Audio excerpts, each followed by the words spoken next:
1. Welcome to the Tuesday, February 15th, 2022 meeting of the Long Meadow School Committee. Just a reminder that all votes while participating remotely must be made by roll call vote. We'll begin with the Pledge of Allegiance. Pledge allegiance to the flag of the United States of America, to the republic for which it stands, one nation, under God, indivisible, with liberty and justice for all.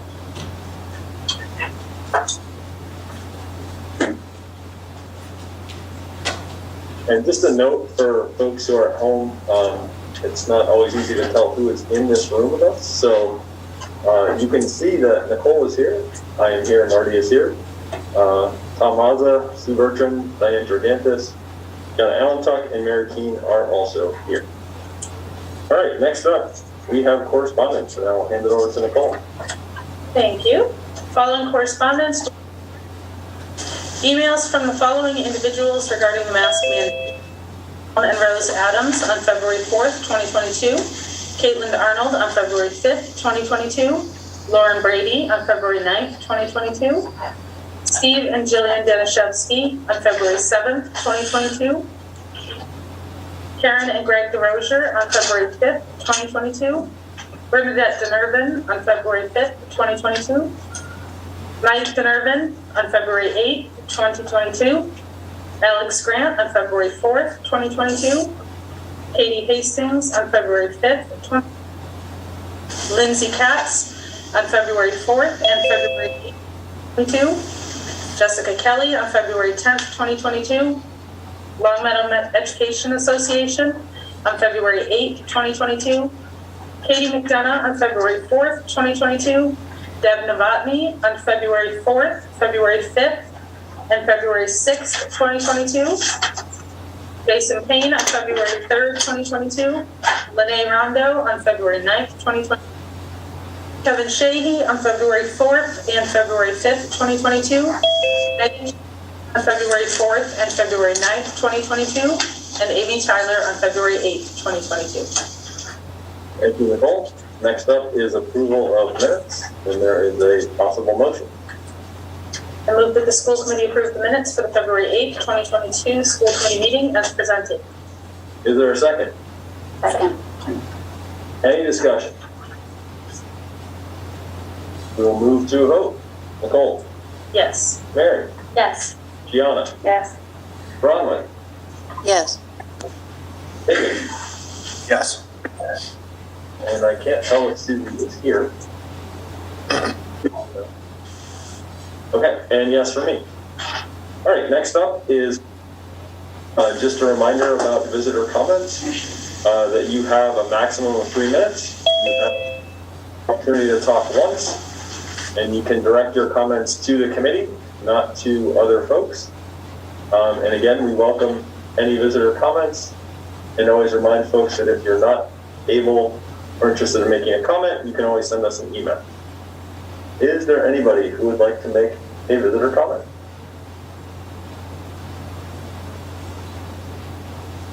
I have not seen anyone indicate they want to make a visitor comment.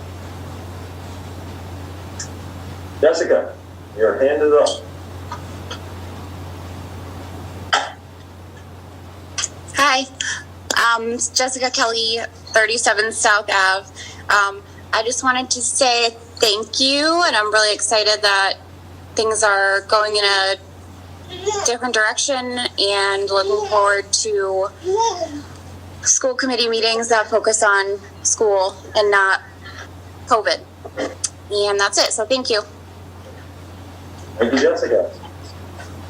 Anyone else who would like to make a visitor comment? I see Katie Hastings hand up. Katie, you're up. You know I can't come to a meeting and not speak. I think it's just impossible. Can you hear me? You can. Okay, I would also like to reiterate what Jessica said. Thank you guys. I could not be more proud of our town for voting this way. I know you have a lot of pressure on both sides, but this is the right thing for our kids. I don't think you understand the change I've seen already in my high school student and her friends for just 1 week. It's like a different child. She wakes up in the morning ready to go to school. she's like, Mom, I feel so weird that I don't have my mask, and I'm so excited and I can see my friends and I'm not getting yelled at all the time to pull it up.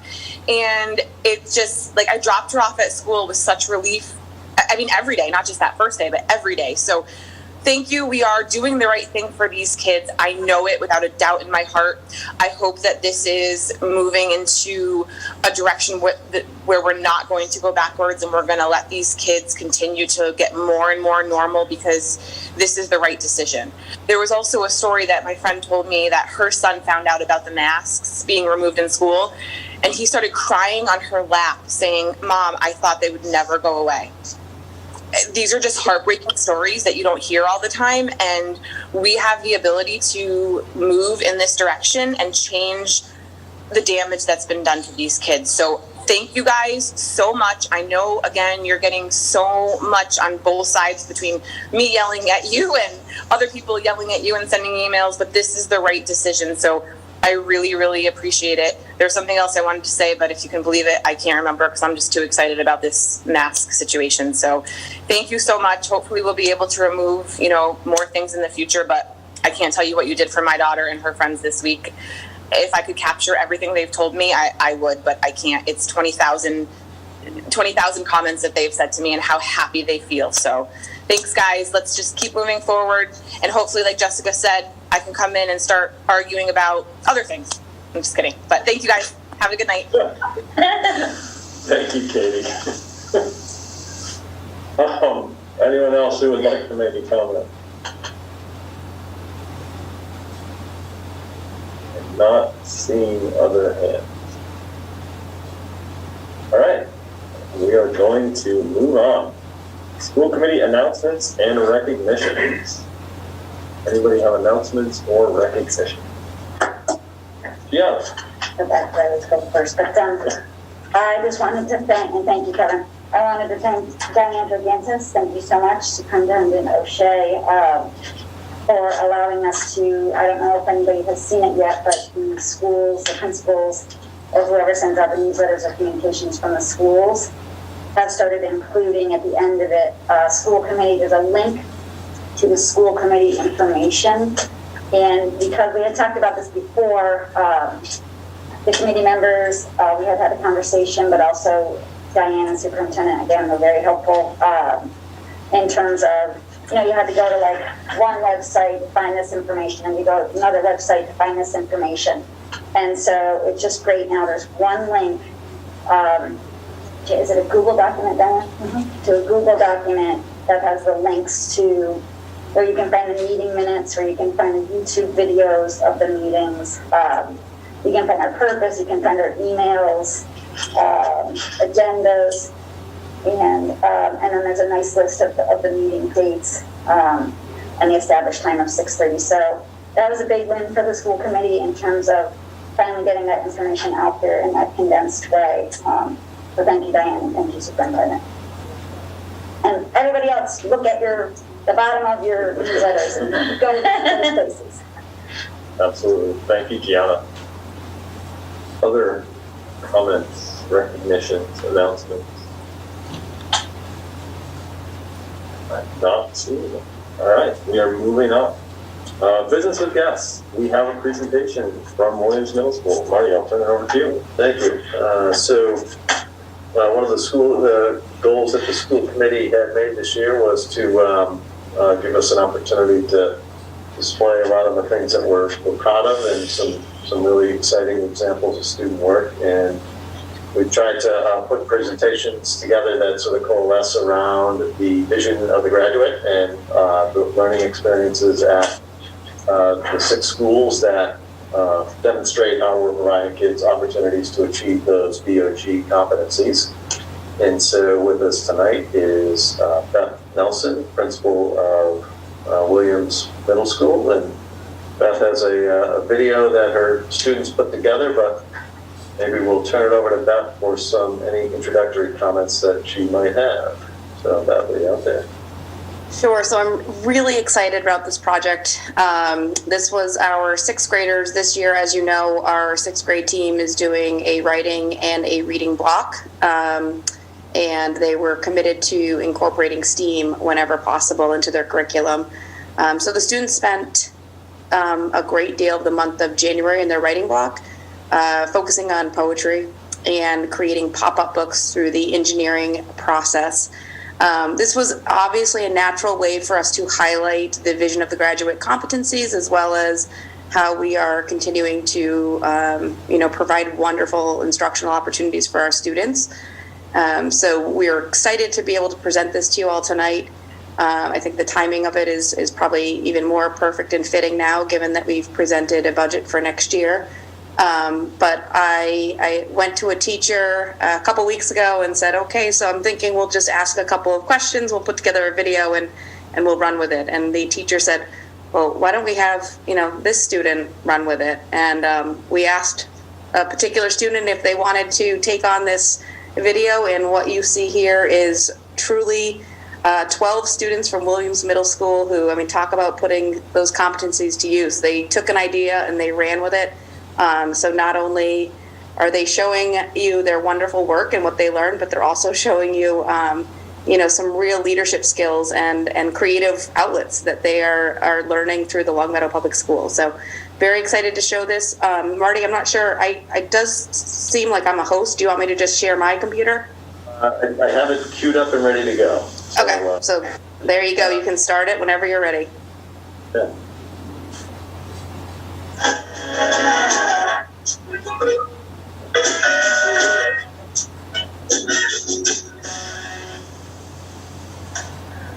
Oh, hi, I'm Tegan Allen. You might know me as Nicole's daughter, the principal of Budbrook. Hi, I'm Nora Kim. My mom is Mary Kim.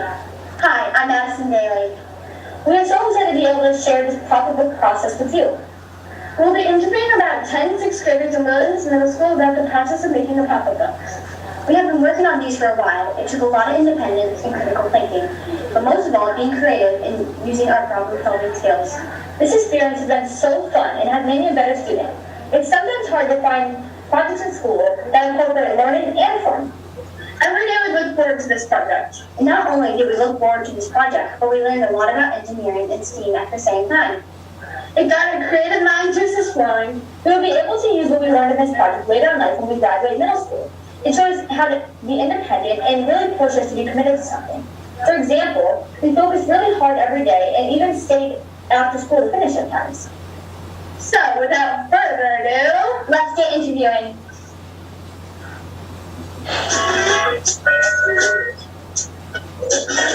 About critical thinking. It helped me stretch my mind and I thought hard about planning. Cool. What was your favorite part? My favorite part was probably when we got to do our finals and putting all the pop-ups on it. Nice. Thank you for your time.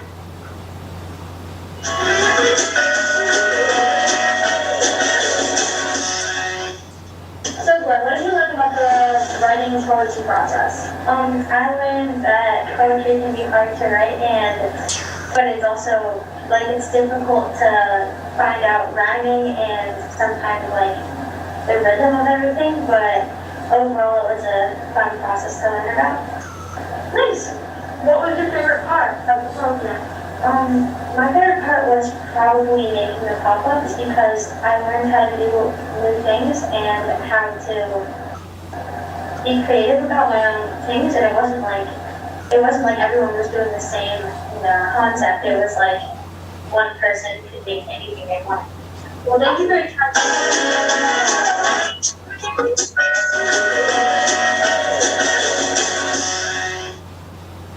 What did you learn from the school program? I learned that you really have to be independent about what you do because you have to schedule out on good times and you have to stay after school. Well, what was your favorite part about the whole project? My favorite part was probably drawing because it was really fun to draw everything and making the step forward with details. Thank you for your time.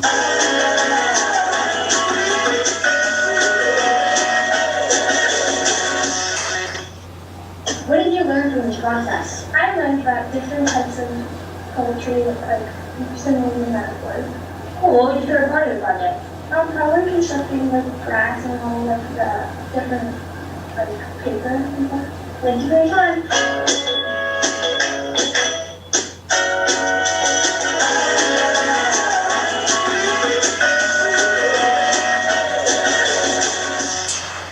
Hi. Hello. Thank you for the Let's start it out. How did the pop-up book process help you learn about communication? Well, communication I used a lot during the pop-up process because I used it to ask the teacher for help. I also used it to ask some of the students in my class who were really nice. My favorite part was probably to do electricity things, so yeah, just electricity. Great, thank you for your time.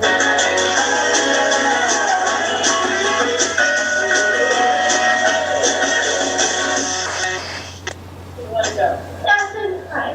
Thank you for being here today. You're welcome. Let's start.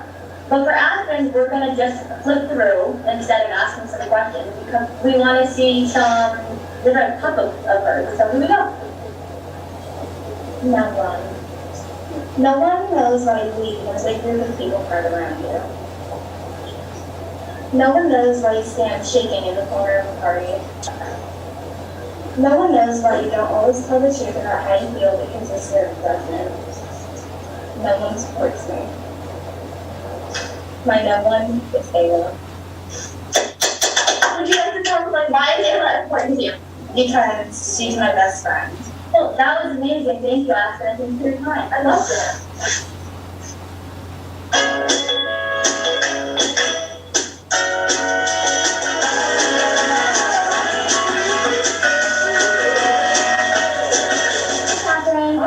Thank you for coming. Of course, let's start. How does the pop-up process help you learn about accountability? Well, a big part about accountability is responsibility. So I was responsible for my time. So I had to make sure that I got all my spreads done without having to rush. Cool. What's your favorite part? My favorite part was adding the final details. It really finished off the pop-up with spreads and made it look nice. And I also think it brought the whole book together. Great. Thanks for coming. Of course. Thank you.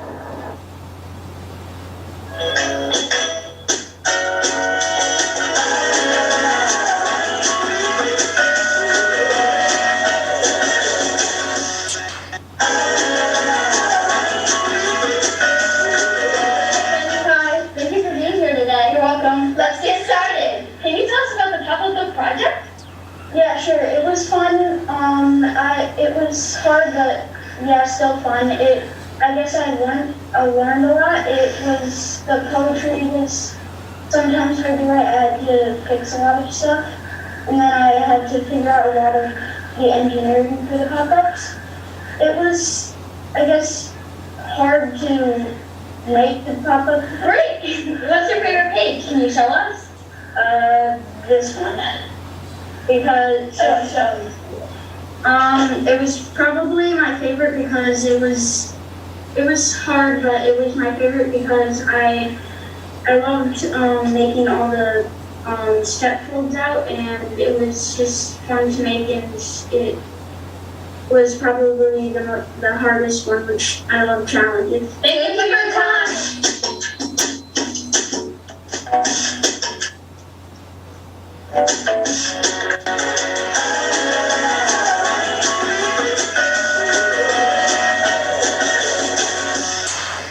How did this pop-up process help you learn about independence? Well, it helped me learn about independence because I had to stay after schools for a very long time, and then had to think about engineering. And I even had to bring out a public report to think about how it was going to work for a public report. Wow, what was your favorite part of it?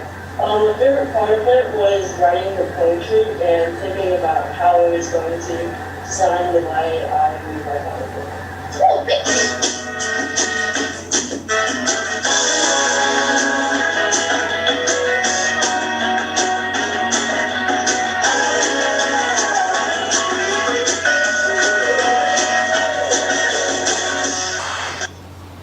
Hi, thanks for being here today.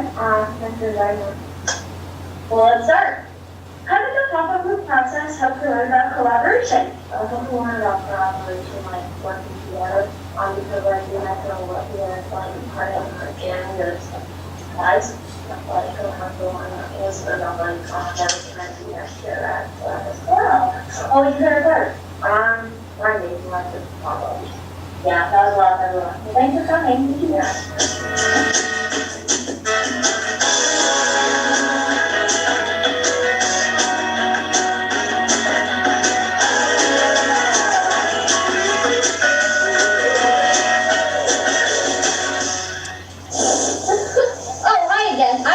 process of this project has been so challenging throughout the way, and we learned a lot, but we had so much fun. What about you, Nora? I totally agree. It was super fun. It caused us to be super creative, and I just love writing. Yeah, I think it caused us to stretch our minds and become more independent. I would definitely do that again. I really quickly want to give a shout out to Miss Sylvester and Miss King, the two teachers that helped us through the STEAM project. They helped us so much throughout the problems and the solutions, and it was so much fun to be able to spend more time with them. I agree. Thank you so much, guys. Well, there you have it, school committee. I hope you learned a lot about this project, and it was so much fun, and thank you so much for letting us do it. I hope the people in the older years can do it too. Bye!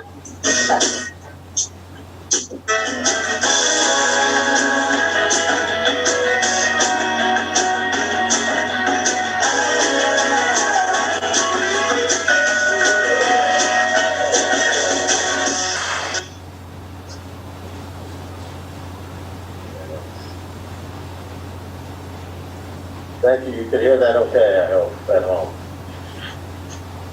All right. Any follow-up comments, Beth? Anything you want to? No, I know the students spoke a lot about staying after school. I just want everybody to know that was their choice. They were having so much fun with the project that they did not want to go home. I mean, there were days that Mrs. Sylvester and Miss King were kicking them out. Like, you guys got to go home. You've got to, this will be here tomorrow. But the kids absolutely loved it. They got really into the project, and some of the pictures that were shown were on, I don't even remember which day it was. I think it was the day before Martin Luther King weekend. All of the students got to share their pop-up books with everybody in the 6th grade. And it was a really great opportunity to show some vulnerability, to share your poetry with your classmates in that way, but also their hard work in their engineering process and their creativity in the books that they created. Thank you so much. Thanks to you, and thanks to the students for putting together a great video. Okay, comments, questions. Mary, you get to start it off. Oh, I loved it. So this has been a big secret at the Keene House. I knew something was happening, and I knew that Nora had taken some part in this, but I had no idea how involved this was. So from parent perspective, we've talked a lot here about inequities like at Williams and Glenbrook regarding STEAM. So I just want to give a huge shout out to the staff at Williams for providing these opportunities in STEAM. This, according to Nora, was her very favorite thing she's done all year. When I think back to making pop-up books, like when I was a kid, it was, you take a strip of paper and fold it back and forth, and then put like a heart on the top, and you'd open up the card, and the heart would pop out. This was nothing like that. It was totally elaborate. She was using engineering terms to describe her work. From the ELA perspective, which is my background, she was talking about content standards and how the engineering standards could deepen the reader's understanding of what she meant by her poetry. I mean, the conversations that she was having about her project were next level. So the fact that she put this together, and I recognize all of the kids in this video, and their enthusiasm and their conversations about this have been really fabulous.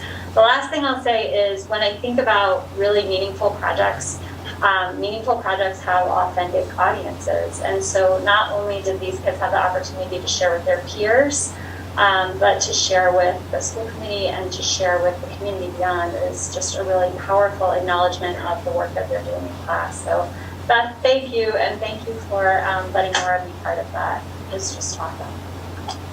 That's great.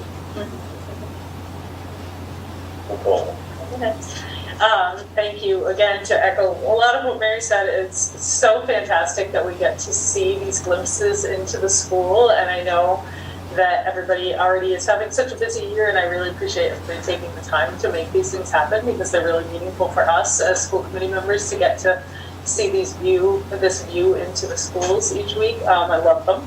And to the students who put this together, your time and your energy really showed through. We appreciate all of it. And you had such a fantastic energy and love that you brought all this to us. And for all of the 6th graders who participated, thank you so much for sharing all of your work with us. It's really amazing projects there. I'm really glad we got to see them. Absolutely. Gianni, go ahead. Ben, thanks so much, and thanks to those amazing students and everybody that participated. Beth, are you guys, just because I can't, these two already said what, how amazing everything, I'll just say ridiculously awesome, but any plans to display, like getting some display cases and maybe in the library putting them on display? Yes, definitely. A lot of the kids did want to already take their stuff home and show it off, understandably so, but any that are willing to come back, we have some display cases you might remember right at the beginning at the front of Williams, like mirrored glass display cases that could use some TLC and some sprucing up. So that would be a fantastic place to put it. And then, as you said, the library is another natural place to display some of this work. Perfect, thanks, Beth. Other comments or questions for Beth? Susie, go ahead. Yeah, I just wanted to say thank you. Sounds like a really fun, authentic project. It was nice to see some familiar faces in that video, and it was really great to hear the kids talk. I will be honest with you, I'm just a little feedback on the owl. It's very hard for us to see and hear at home, so I can't really comment too much. So just to let you know that was a little challenging, but what I did hear and what I did see, it sounded great. It certainly looked great. But it was, we only could see it very small on the screen, and there's a real glare in the room. So it's just hard to really get the volume to go through. It wasn't coming through. So I just wanted to let folks know that it was hard to hear and see.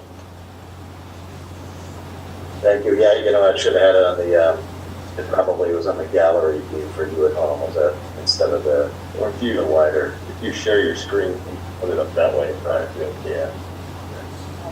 Yeah, I think it's that the screen wasn't shared, I think, but so I think that's the issue. So we were watching it on the board. Apologies, that's right. Yep. That's okay, I'm just to let you know. Thank you. Gianni, go ahead. So Susie, thanks for bringing that up. That was going to be one of my questions for Dr. O'Shea. So now we've had blueberries, and I'll say it again, ridiculously awesome video. This one, is there a way, Superintendent, to put it?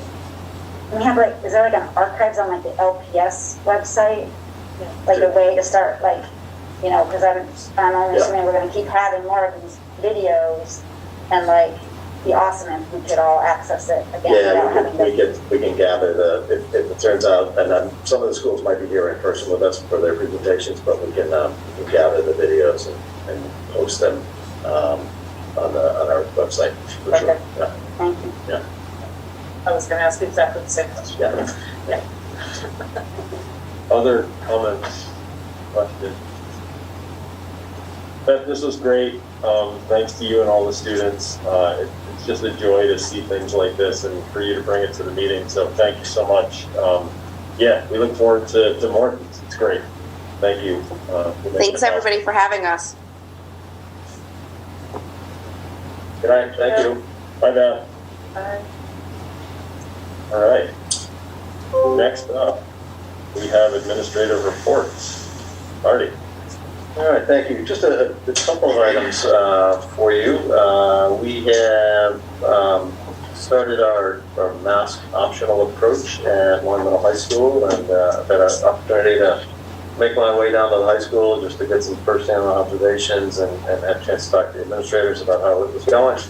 And it seems to be going well. I think Principal Landers summed it up best when he said that there was really nothing notable about other than the fact that people obviously enjoyed the opportunity to be unmasked if it made sense for them individually. But students are handling it very, very well. Probably about 25 or 30% of our students still are choosing to remain masked, and that's great. We are ready to go with the next distribution of test kits. We now have over 2,200 members of the Long Meadow Public School community, both staff and families, students who have opted in to receive a test kit, so that's great. I think our community-wide participation in the at-home rapid antigen testing is higher than any districts that I'm familiar with anyway, so that's really good news that folks have opted in and are receiving the tests. The next test kits will go to students on Thursday, so the timing is great. They'll get them just before vacation and families have an opportunity to test, presumably at the tail end of vacation before they make their way back to school. So that's good news. And then we're otherwise ready to go with things are going on, and you've seen a lot of activity in Long Meadow Public Schools. We had the choral concert at the high school last week. There's an instrumental concert this week, and the middle schools and the high schools have been talking quite a bit, getting students ready for sign-ups for ninth grade opportunities. So things are going great.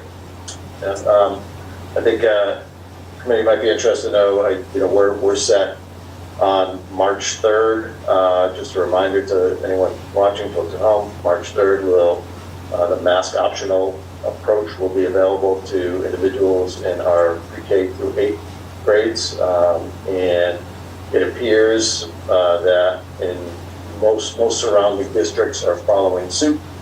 We had made the decision as a group prior to DESE lifting the statewide mask mandate the day after. This committee made a decision to for the March 3rd initiation of the mask optional approach. DESE lifted the statewide mask mandate, and it appears that most districts are following suit and will also be pursuing or will be adopting a mask optional approach. Some are doing that on February 28th, some are doing that the March 7th, the following Monday, but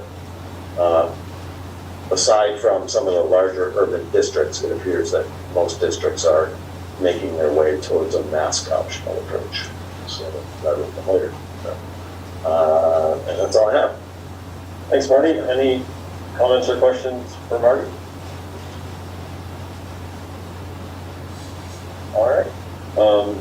Do we have Assistant Superintendent reports? I have one. Sue. Yep. Hi, everybody.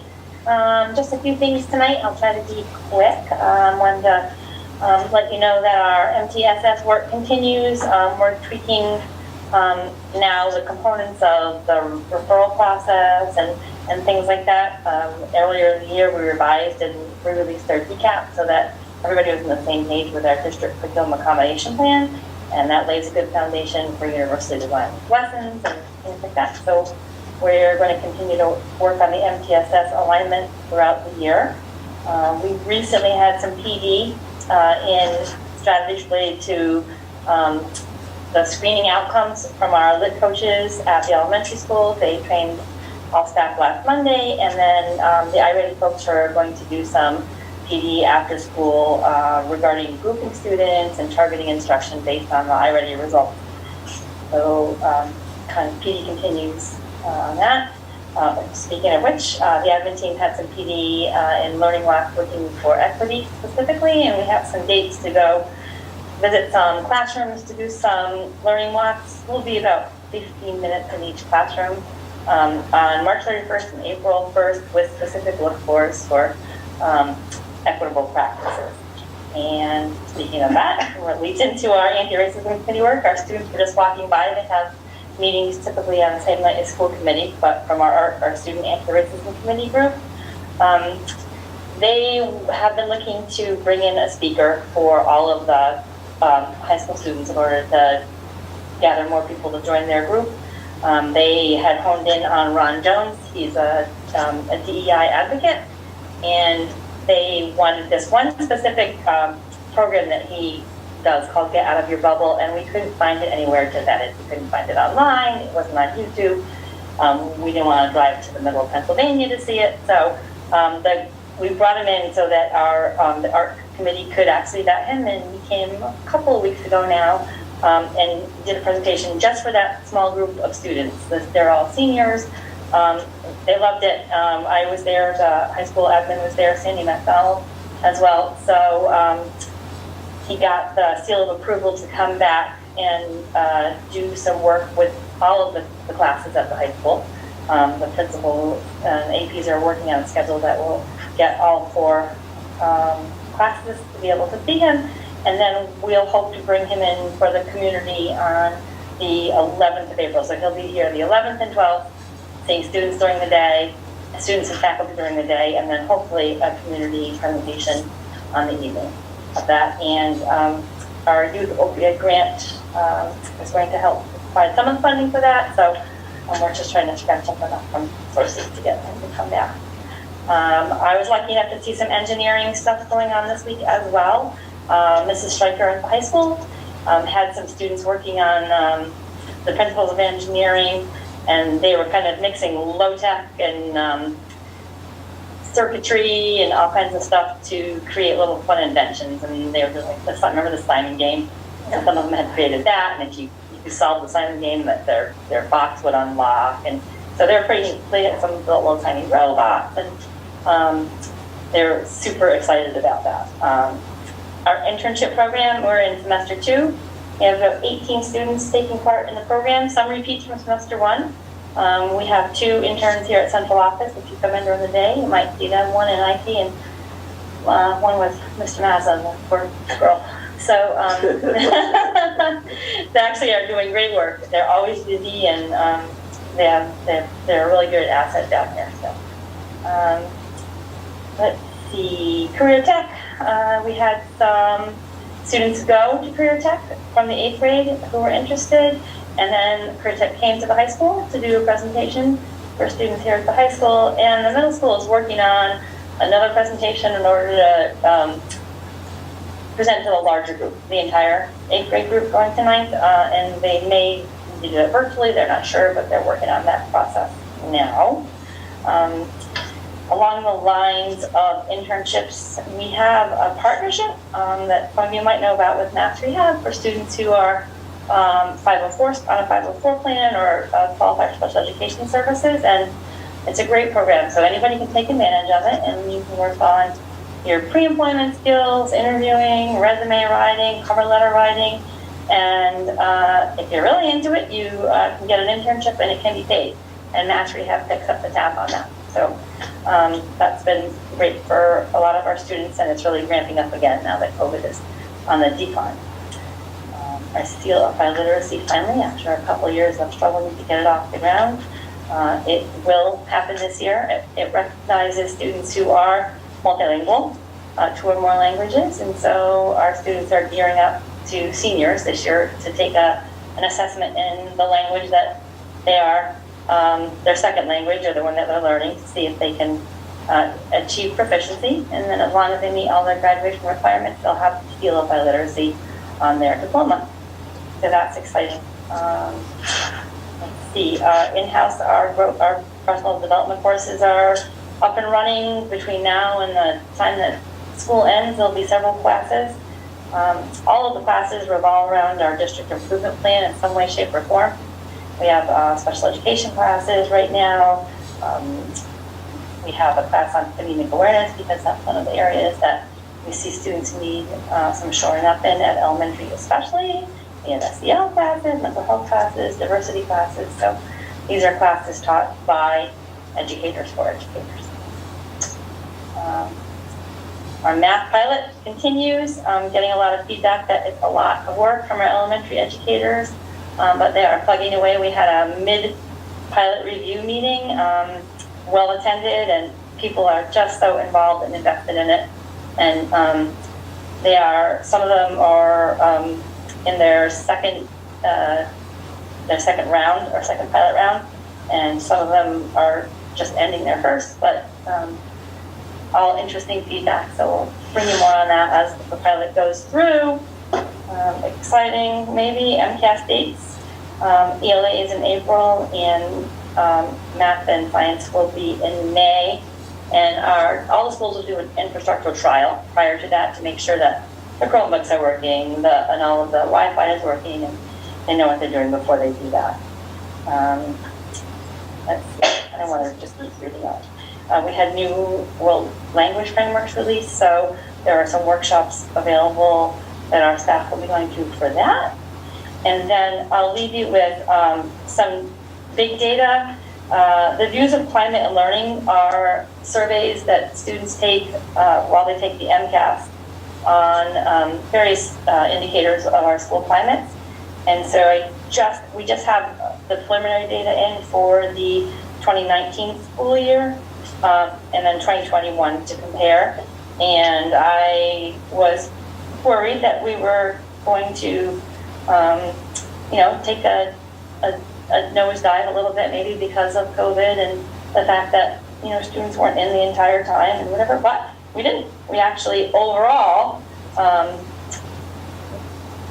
scored a little higher than the last score. So hopefully we'll have 2022 data before the end of the year. And I'll bring more data back on that, just more specific data, but I want to know if they're in. And the same thing goes for our winter session of our screening, LA and math, and nice to see that the gaps between where students feel where they are decreasing since the start of this school year. And additional support is still needed in both LA and math to continue to close those gaps. And so I'll bring more data on both iReady and local data, but I didn't want to go on too far, like I already have. Thank you, Sue. Sure. Any comments or questions for Sue? Yeah. Thanks, Karen, and thank you, Sue. It's so great to, again, just be reminded of everything else that LPS is working on, in addition to the pandemic. So to see this, and, this is the second time in a row that you've brought us, this is a lot of stuff. It's a lot of stuff. I should do it more often, so it's less stuff. Sorry. Well, no, but it's just a reminder. So I just wanted to say, and I know that you have a whole team of people doing all this, but I appreciate seeing it, and I've said it before on visual, I appreciate seeing it in writing, but also just hearing about the descriptions of it. I just wanted to just touch base, Sue, and just make sure, at my school this week it's Friendship Week, and instead of Valentine's Day, we do Friendship Day, and we do diversity and inclusion. So all of my lessons are, we want to read love of the book, It's Okay to Be Different. And, as I was watching that today, and I'm very familiar with it, but it always just reminds me of all the different ways that we can be different and all the different types of diversity, and there was a moment today in one of the lessons where weight came up, and weight of one of the students, and I feel like that's kind of something that a lot of people struggle with, body image and that kind of stuff. So when we're thinking about diversity, and I know y'all are doing this, but I just want to say it myself, I just want us to also be thinking about, aside from the obvious, but there's definitely some people who struggle with different things that might not look obvious, but weight and the size of your nose or your ears, so I appreciate the diversity work, but I just wanted to say, I hope that we're thinking about diversity as... You'll like Ron Jones then, because he really hit upon diversity in lots of things, right? Okay. And we are independently lots of different things, and we might not look like everybody else. So it was, you'll like that presentation. Okay, Thanks. so I'll be having them come to my school. Yeah. Maybe your school can come here. Thank you, Sue. Any other comments or questions, Mary? Just a quick question, Sue. I remember when the really impressive anti-racism group came to speak to us, and they were talking about how the current committee is made up of seniors and they're looking to expand. Is that happening? Yeah. Or, Yeah, they've invited everybody now into the group. They just needed to kind of get their feet underneath them. And so they held a couple of meetings and planned ways to do that. And they meet nearly every Tuesday night in the high school auditorium, but it's the same night as, school committee. So, well, they meet at 5, but so if anybody could swing in, that'd be grateful. great, thank you. Other comments or questions? Thanks, Sue. Thank you. Tom? I will save my time for later on the agenda. Fair enough. Chair report, as you can see on the annotated agenda, I just have one item for folks, and that's thank you to Gianna for reminding me to get this on our schedule, which is we need to do a spring school committee administrative retreat, and that's something, again, that we committed to do, where we come together with the admin team, and we have two possibilities. We can either do it as a standalone meeting on Tuesday, April 5th, or before our regularly scheduled school committee on Tuesday, April 12th. We just wanted to get those dates on people's calendar and see if there is any preference. It'd be great if we could just come up with a date tonight, and then we can worry about setting an agenda later on. Again, April feels like a long time from now, but people's schedules feel equivalent. So anybody have any comments, preferences, thoughts? Nicole? It might be nice to do it on the 5th and not be racing from one thing to the next. I know last time we kind of doubled them up, but maybe have a little bit of a standalone thing if people's schedules allow for it. Thank you. Gianna? Thanks, Karen. Yeah, same thing. Okay. Barry? I have a work obligation on the 12th until 5:30. So if it is that day, I won't be able to do that. So it sounds like another vote for the 5th. Susie, Jamie, any thoughts? Jamie is thumbs up. Susie? All right, so it sounds to me like the 5th is our preference, and that will just be a standalone.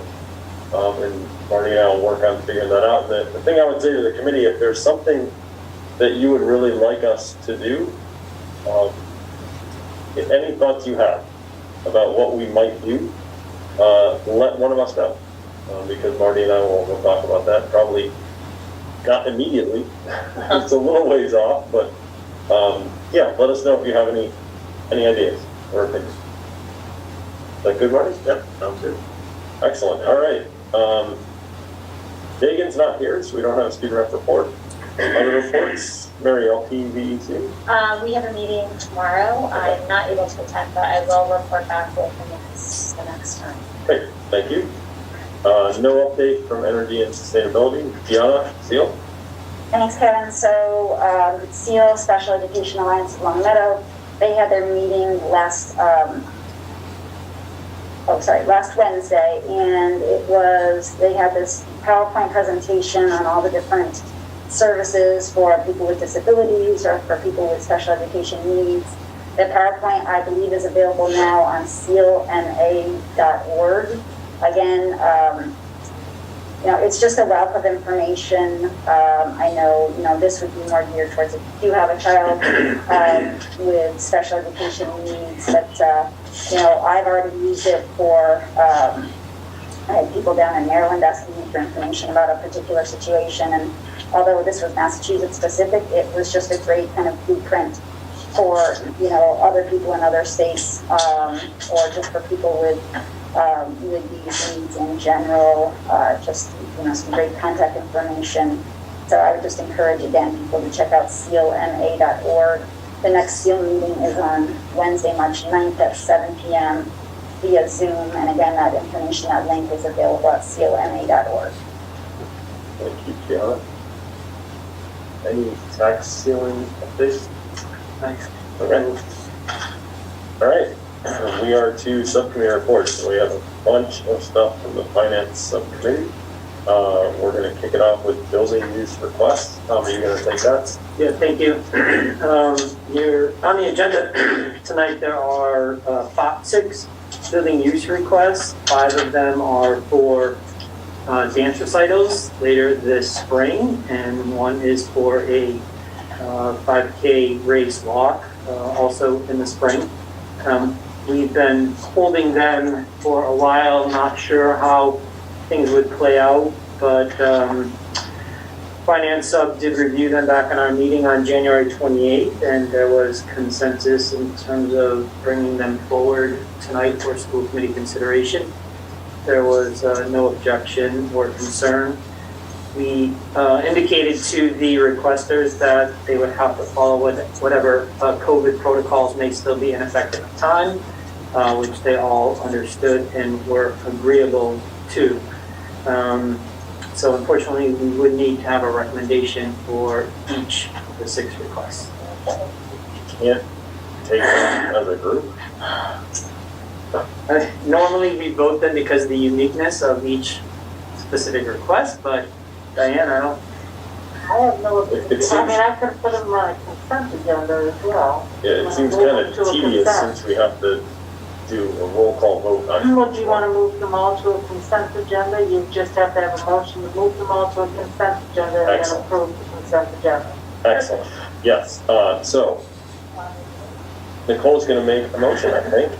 So, I move that we move all the building use requests that are on the agenda to a consent agenda.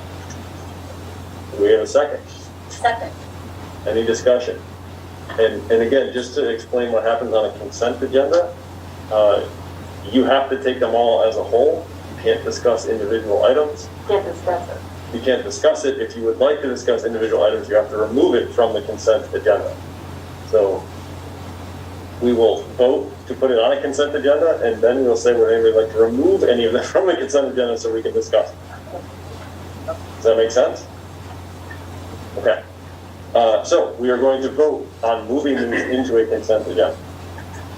All right. Nicole, Yes. Mary, Yes. Gianna, Yes. Susie, Yes. Yes. yes for me. Would anybody like to remove any items from the consent agenda? I'm seeing nothing. Okay, so now we can vote on the consent agenda. Nicole, Yes. Mary, Yes. Gianna, Yes. Susie, Yes. Yes. yes for me. Excellent. So we need somebody to move the consent agenda and second it, and then go. I'm I sorry. was too excited. I know, you weren't I was close. too excited. All right, I apologize. Nicole, Yes. no, can you make a motion?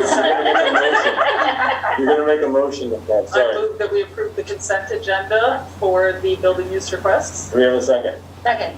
Okay, now we can vote. Sorry about that, everyone. Nicole, Yes. Yes. Mary, Gianna, Yes. Susie, Yes. okay, Yes. yes for me. And in my attempt at efficiency, we probably took the same amount of time. Excellent job. Okay. Tom, we're back to you. Yeah, just also included in your packet tonight are 2 FY22 reports that Finance Sub also reviewed back on our January 28th meeting. They are there as informational, just to kind of update the full committee as to where we stand, both in the FY22 budget and also our revolving accounts to date in this fiscal year. So they're informational. I could happily answer any questions, or feel free to reach out to me if you see something after the meeting concludes. Any comments or questions on those accounts and reports for Tom? All right. Thanks, Tom. Thank you. It looks like we have no other subcommittee reports. So we will move to ongoing business, and this is our FY23 budget recommendations. So, Carly, do you want to take the call? Sure. So through the Finance Subcommittee, actually starting back in 2021, late 2021, an opportunity to review townwide budget projections, followed by Finance Subcommittee meetings, conversations between Mr. Mazza and I and town officials, a public budget presentation, followed by another public hearing. We're at a point where the school committee has an opportunity to consider a motion to approve the FY23 budget recommendation. We have a possible motion.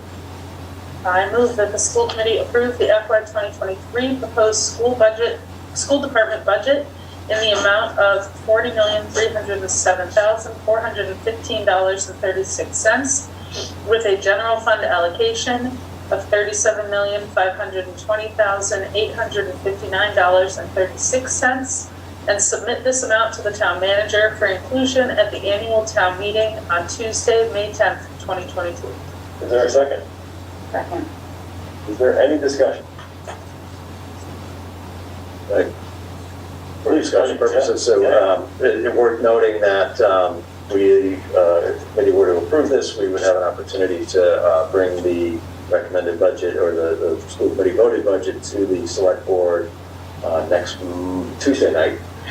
So typically that would be Mr. Maz and myself and the chair if available and the chair of the school committee finance subcommittee if available. Understanding that as you prepare to make this vote, that this is obviously a significant piece of the town's budget puzzle that is being put together, and we'll have to have some ongoing conversations with the town about how this integrates with the budget that they're assembling. And then also, as we've talked about at previous meetings, we're still at a point where there are many knowns and things that are clear to us, but as is always the case, there are still things that will continue to shape the FY23 budget, everything from class size and enrollment to the availability and applicability of grants that would be available for the FY23 budget, and obviously the town revenue and cost projections as well. So this is really just another milestone for us, but it doesn't necessarily represent the end of the budget season. Okay, thank you for that clarification. John, go ahead. Yeah, I just wanted to thank the superintendent and especially and all the team that's involved with this. Just when Nicole was reading it, literally right down to the penny, like 36, like the puzzle piecing and the attention to detail and the it's beyond what my brain does. So thank you for that, and also John, thank you because you always answer my questions. You always pick up the phone, and I'm always like, all right, what? Just tell me, what are we talking about here? So thank you. Absolutely, thank you, John. Other comments or questions? All right, we get to vote on the budget. Nicole? Yes. Mary? Yes. Deanna? Yes. Jamie? Yes. Susie? Yes. That's for me. All right. And Jamie, are you good for going next week? Yeah, I'm available. Not a problem. And I'm planning to go as well. So I don't think anybody else has to go. So are we good with just Jamie and me going? Okay. All right. So that's the answer to the second. And as Mr. Maz has pointed out, we'll have to post that as a meeting of the finance subcommittee, since the two of you constitute a quorum of that public body. So that's just a procedural thing that we'll have to make sure we take care of. All right. So then we're good. Great. All right. Excellent. Next up, face mask policy. Marty, do you want to take that? Yeah, sure. I'd say this is a housekeeping matter. The committee, after a lot of deliberation, made the decision at your last meeting to allow for a mask optional approach at our K-8 schools beginning March 3rd. And so as a housekeeping matter, we need to attend to your existing face mask policy, that is policy EBCFA. So you really have sort of three options in front of you to suspend it. You could simply rescind it. And the other thing that has become sort of available to us just yesterday, of course these things are always, rapidly moving targets. Just yesterday we received a model policy from the Mass Association of School Committees, and I popped it into your meeting packet. You would not have had an opportunity to review it yet, but I just wanted to let you know it's there if you want to take a look. So that model policy would reflect and incorporate the votes that you took last week. Specifically, it would allow for masking to be optional for all individuals in Long Meadow Public Schools, but it would also articulate that masks would still be required on school buses for federal requirements and in health suites. And it would also, that model policy would also articulate that individuals who return to school or work following a COVID positive event would need to continue to mask on days 6 through 10. So when individuals come back on day 6, there is a strict mask requirement for those individuals for days 6 through 10 following their initial positive diagnosis for the onset of symptoms. So again, to recap, you could suspend, you could rescind it, and then at perhaps a future meeting, you could review and consider that new MASC policy. I think my recommendation at this point would be simply to suspend it, and then at the next meeting, if you felt it was necessary, you could review and potentially adopt that MASC model policy. So again, sort of a housekeeping thing. Diane, I want to make sure sort of from a procedural perspective that would be the appropriate way to go, to suspend right now and then potentially adopt the policy at your next meeting. Yeah. Honestly, we're probably, as I talk to superintendents, there are some districts that feel that they need to adopt that policy and others that feel that it's now become sort of an operational matter that administrators can attend to. So we can talk a little bit more about that, but I think the important thing right now is just to suspend your policy EBCFA or outright rescind it, but Effective March 3rd. effective March 3rd, thank you, yeah. So I hope that all made sense. Thank you, Marty. Again, mostly procedural, and we've kind of got past it. You dealt with the hard issue at your last meeting, but I think it's mostly housekeeping. So, thank you, sorry. Deanna, go ahead. Superintendent, thanks for all that. I just want to be clear about things that are in writing. So like, if we suspended our policy,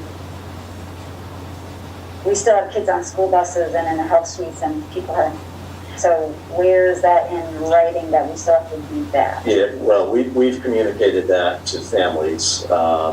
They were given access to the meeting where it was discussed. I sent home the slide deck. I put it in the body of an email that was still required, and our administrators are repeatedly saying that to their families as well. So I think it's widely known that masks are required on school buses and in health suites, and our families, it hasn't even come up at all as a question or a concern.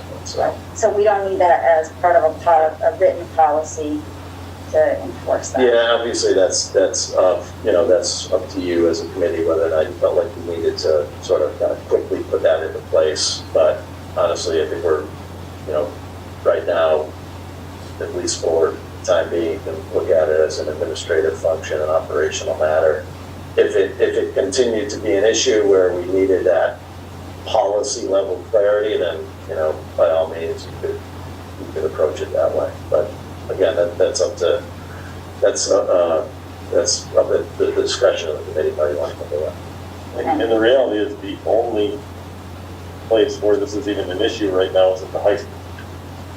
Correct. Because everybody is still wearing masks all the time everywhere else. Okay. Right? Good point. All right, okay. Susie, go ahead. Yeah, I was just going to mention that any type of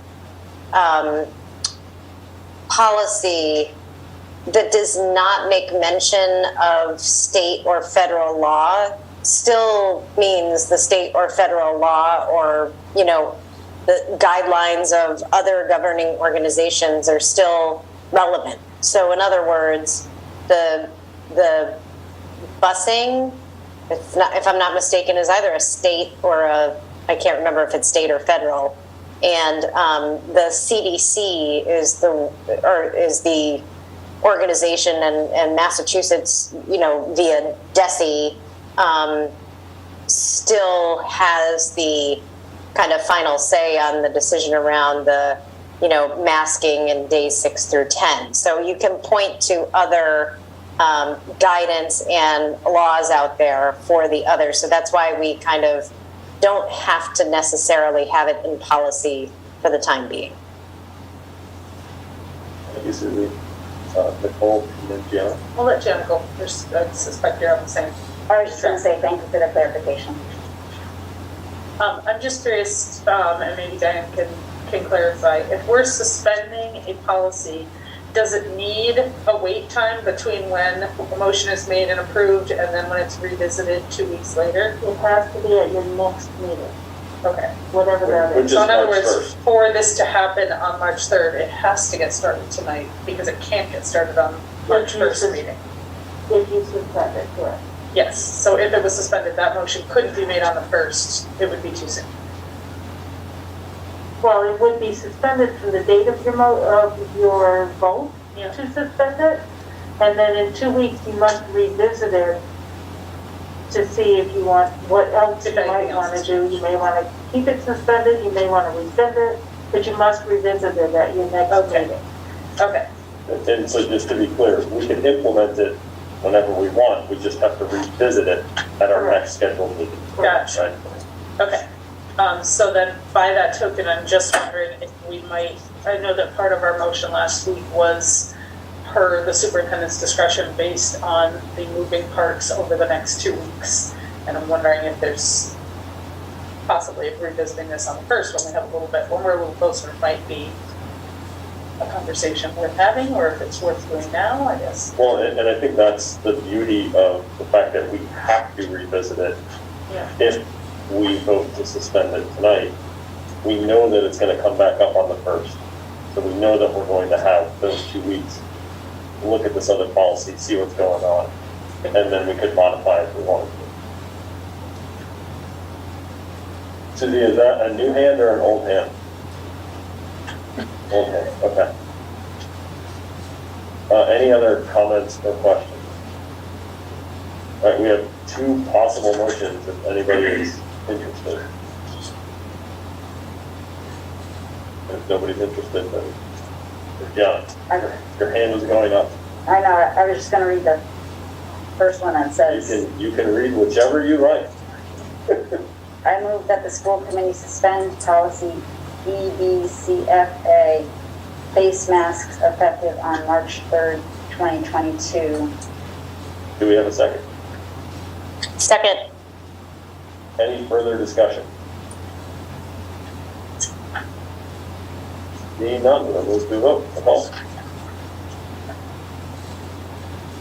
I can come back to you. Let's see. Mary? Yes. Gianna? Yes. Suzie? Yes. Amy? Yes. And yes for me. All right. You're set on that, so we will see that one again on March 1st. All right, we are to new business. School committee meetings, in-person discussion. Marty, is it okay if I let you take this? Sure. Yeah, happy to. So, again, some moving parts in recent days. So we had put this on the agenda in anticipation of the state, the allowance for remote public meetings to expire on April 1st. Turns out that over the weekend, the extension of the remote revisions of the open meeting law were put in place until the middle of July. And so what that means essentially is that we're able to continue with our hybrid meetings. It means that a quorum of the school committee does not have to be physically present. And so we've had success, I think, with our sort of hybrid approach. One of the considerations for the committee tonight would be whether or not you would like to permit in-person visitors to your meeting. And so I think that you wouldn't have to exclude remote participation, because I think we've started to master that with the Zoom, and the OWL has been helpful, but it would be an opportunity to, if the committee was comfortable, if this is the direction you wanted to go, you could permit visitors to attend in person if they were presenting to the committee or here for public comment. So that is for your review and consideration, but some of the things that we thought we were going to have to talk about are somewhat moot because the state has extended the provisions of the open meeting law that allow for remote public meetings and remote public access. And Marty, just one bit of clarification. It would also allow a member of the public just to come here and listen. They don't have to present, they don't have to make a comment, they could just come here and listen in person. Correct, that's right, yeah, thank you. Any comments, questions? I have a question. I'm curious, is there any news on this yet, or do we have any feeling about, I love this. I love that we can maybe start having people join us in person. It's very exciting. I also love that we've been able to open access to people from their homes. I think that's been really helpful for some folks being able to join remotely while they're still at home with kids and dealing with their busy lives, et cetera. Do we know if that will continue to be available for members of the public to join us remotely moving forward? Is there any word on that? Yeah, for sure, that would still be allowable. You would still be able to allow members of the public to join you remotely, so you could sort of have it as a hybrid for members of the public as well. They could be here physically in person, or they could Zoom in. And I expect, that I have no crystal ball or inside information on this, and this is, but I expect even after July of 2022 that the AG's office will extend, or legislatively it will be extended, in that perhaps remote participation will be a new reality for public bodies forever. That would be my best guess. But yeah, we could continue to allow visitors to attend remotely or physically in person. I love people having the option to do either. That's really exciting. It'll be lovely to see faces here in person, and if people can't make it in person, then I love them knowing that maybe they can join us remotely when they can. So. Thank you, Nicole. Other comments, questions? There. I just think removing any barrier to participation, any way we can get people in, whether they come remotely, whether they come in person, I would really be excited about that. Absolutely. Yeah. Yeah, ditto. Especially too if it means we can get the kids in here. Like I was thinking the other day about how when superintendent, you were driving the robot, and like That's right. that'll be, that the robot can come back into. So. I was thinking about just reading those pop-up books. Yeah, right? That would have been a lot of They were fun. very cool. So I don't, if it's the consensus of the committee, I don't think this requires a vote. It would just require us to change the posting to notify members of the public that they can access the meeting either via Zoom or in person.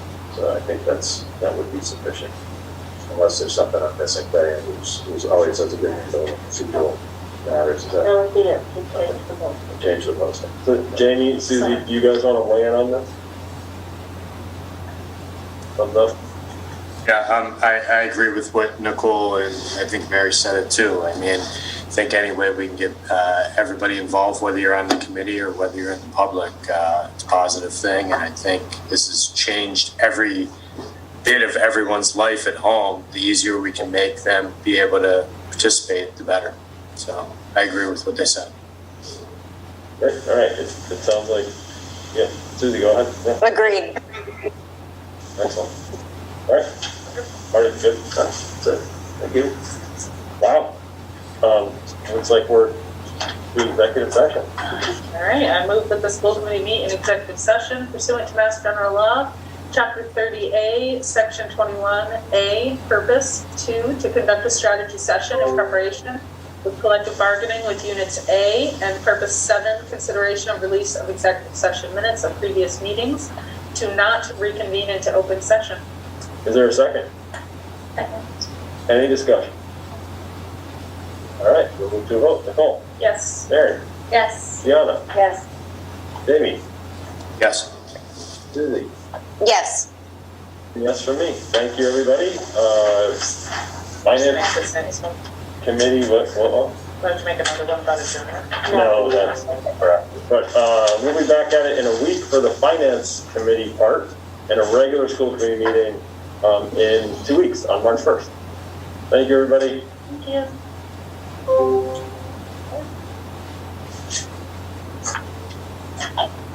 That motion, I think it's one to read.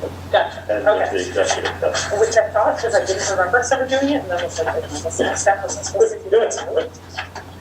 And then this. We were good.